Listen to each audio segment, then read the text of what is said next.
ሰላም ሰላም ውድ የሀገሬ ልጆች ውድ ተመልካቾቼ እንዴት ናችሁ? ሰላም ናችሁ ወይ?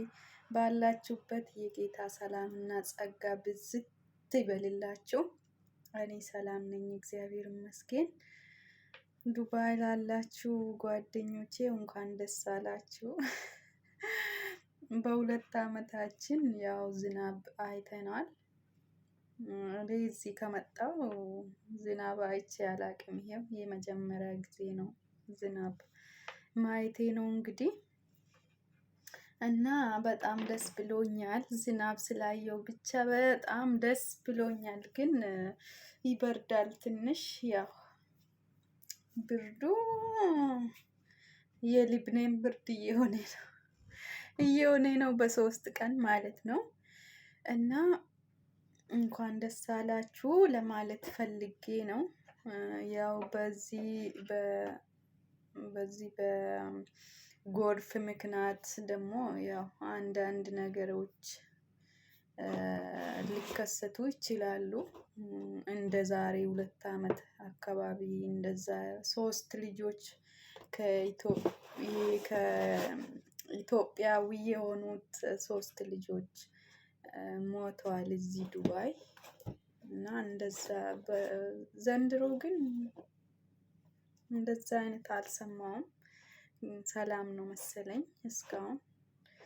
አሁንም ፈጣሪ ሰላምን ያብዛልን እላችኋለሁ። ባላችሁበት ስፍራ ጌታ ይጠብቃችሁ። ጸሎት አድርጉ ለሁሉም ነገር።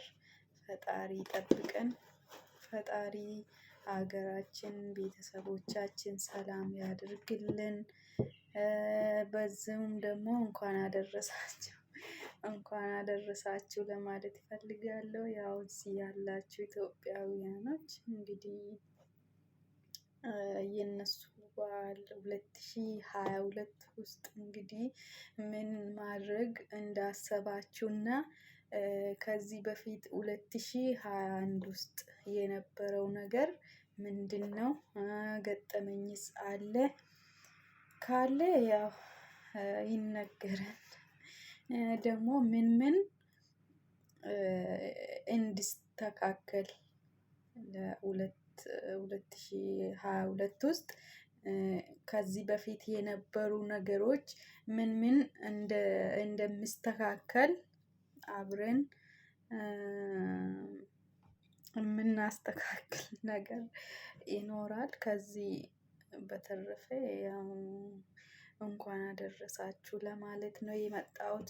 እኔ አንድ ነገር የሚጠይቅ ነገር ማለት ነው ዩቱበሮች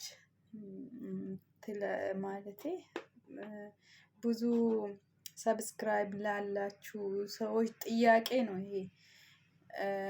የኔ ሰብስክራይብ በቀን በቀን ነው የምነሳ። ለምን እንደሆነ አላውቅም። ለምሳሌ በአንድ ቀን 18 ሰብስክራይብ ያነሳብኛል። ምን እንደሆነ አላውቅም። ቆይ ምንድነው ችግሩ? ምንድነው? ምን ማስተካከል አለብኝ የሚል ጥያቄ አለኝ። ፕሊስ ንገሩኝ። ነው ወይስ ለሁሉም ሰው ነው እንደዛ ሰብስክራይብ የምነሳ? እውነት አልገባኝም ምን እንደሆነ እና ምን ማድረግ እንዳለብኝ ብትነግሩኝ ደስ ይለኛል። ለምን ሰው ለሰው መድሃኒትም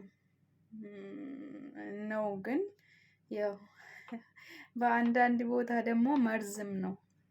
ሰው ለሰው መርዝም ነው መድሃኒትም ነው።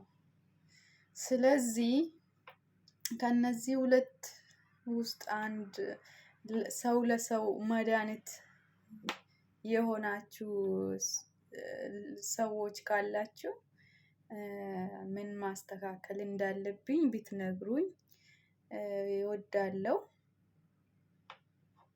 ከዛ በተረፈ ሰብስክራይብ አድርጉኝ ፕሊዝ ሰብስክራይብ። እናንተ ስታደርጉኝም ይሄው ያነሳብኛል። ካምፓኒው ምን እንደሆነ አላውቅም። እና እንደዛ ማለት እፈልጋለሁ። ንገሩኝ ፕሊዝ ንገሩኝ በጌታ። የእናንተም እንደዚህ ነው ወይስ የኔ ብቻ ነው? ዋይ